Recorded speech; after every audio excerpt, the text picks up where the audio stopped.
வணக்கங்க. இன்றைக்கி முருங்கைக்காயில் எப்படி வத்தல் செய்கிறதுன்ட்டு தான் பார்ப்போம். முதல்ல மரத்துலேருந்து முருங்கைக்காயை அறுத்துட்டு நல்லா தண்ணியில் கழுவிட்டு சாம்பாருக்கு அரிகிற மாதிரி ஓரளவுக்கு நல்லா அரிஞ்சு ஃபஸ்ட்டு தண்ணி நல்லா கழுவிக்குது. நாங்கள் வயல் காய்ங்க, நல்ல திடகாத்திரமான காய். 6 காய் கொண்டது 1 கிலோ அளவு அப்படி இருக்கும்.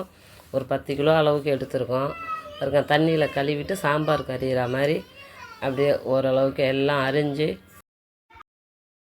முருங்கைக்காய் ஒரு நேரம் கிலோ 200-300 ரூபாய்க்கும் விற்கிங்க. காய் சீசன் இருக்கும்போது 10 ரூபாய்க்கு கொடுக்கும். யான்னு கேட்க கூட ஆள் இருக்க மாட்டாங்க. கிராமத்தில் இருக்கவங்களாம் வெட்டி மாட்டுக்கு போடுவோம். மரத்தில் அப்படியே வெடித்து காற்றுல விதைங்க வேஸ்ட்டாக போகும். விதையெல்லாம் நிறைய பயன்கள் இருக்குது, ஆனால் யாருக்கும் பயன்படுத்திக்க தெரியாது. முருங்கை பூவில் கூட அவ்வளோ நன்மைகள் இருக்குது, ஆனால் அது ஈஸியாக கிடைக்குதா அதோட தன்மை நமக்கு தெரியறதில்ல.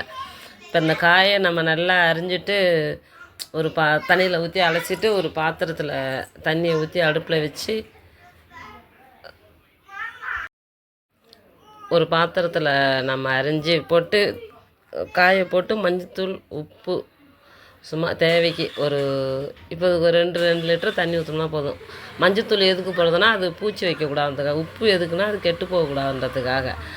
ஒரு தேவைக்கு ஊற்றி மூடி அதிகபட்சம் ஒரு 5 நிமிஷம் போதுங்க. ஒரு 50% வெந்துச்சுன்னா போதும் காய், அவ்வளோதான். அதுக்கு மேலே ரொம்ப வேக விட்டோம்னா அந்த காயில் உள்ள சாப்பாடெலாம் வெளியே வந்துடும், சோறுன்னு சொல்லுவாங்க. அப்போ அது டேஸ்ட்டு மாறி போயிடும், தன்மை நல்லா இருக்காது, காய வைக்கவே முடியாது நம்மளால்.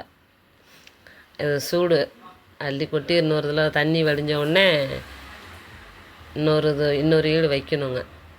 இது அள்ள முடியல, கையில் அனல் அடிக்குது. விறகுடுப்பாக இருக்கும் சீக்கிரம். நீங்கள் கேஸாக இருந்ததுன்னா விறகுல 5-6 நிமிஷம்னா கேஸில் ஒரு 10 நிமிஷம் நீங்கள் வைக்கணும். இது நல்லா அனல் தாவும். இந்த பிறகு இன்னொரு அரிஞ்சு தனியாக வச்சுருந்தேன் கழுவி. அந்த பழைய தண்ணியிலே அப்படியே போட்டு குலுக்கி விட்டு அப்படியே மூடி வச்சிட்டோம். இதுவும் அதே தண்ணி சூடாக இருக்கும். அதே 5 நிமிஷத்துலேயே வெந்துருச்சு. இதுவும் 2 நிமிஷத்தில் வெந்துருச்சு. அள்ளி கொட்ட முடியல, அதனால் எங்கள் அப்பா எடுத்து போடுறாங்க.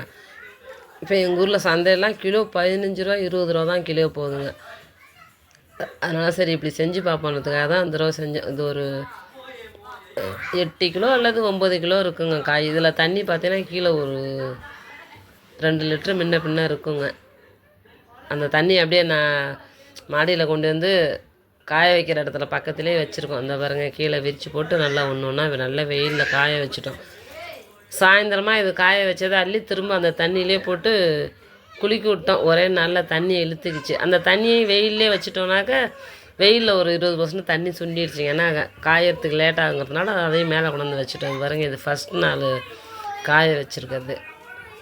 காய வச்சு ஒரு மணி நேரத்தில் எடுத்த வீடியோ. இதை திரும்ப எடுத்து சாயந்தரமாக தண்ணியில் கொட்டி குலுக்கி விட்டு மறுநாள் எடுத்து காய வச்சோன்னே நல்லா நீட்டாக காஞ்சிருச்சு. தண்ணியும் தீர்ந்துருச்சுங்க கரெக்டாக. ரொம்ப தண்ணி வச்சோம்னாக்க லேட்டாகும். இது பாருங்கள், காய் வத்தல் ரெடி ஆயிடுச்சு 2வது நாள். இதை நம்ம 1 கிலோ சாம்பார் பிடிக்கி 1/4 கிலோ அளவுக்கு போட்டு அரைச்சிட்டோம்னாக்கா காய் இல்லாத சீசன்லேயும் போட்டுக்கலாம். எனி டைமுக்கு சாம்பார் வாசமாகவும் இருக்கும். முருங்கைக்காய் இல்லாத சாம்பாராக இருக்காது. சேனலை பாருங்கள், சப்ஸ்கிரைப் பண்ணுங்கள்.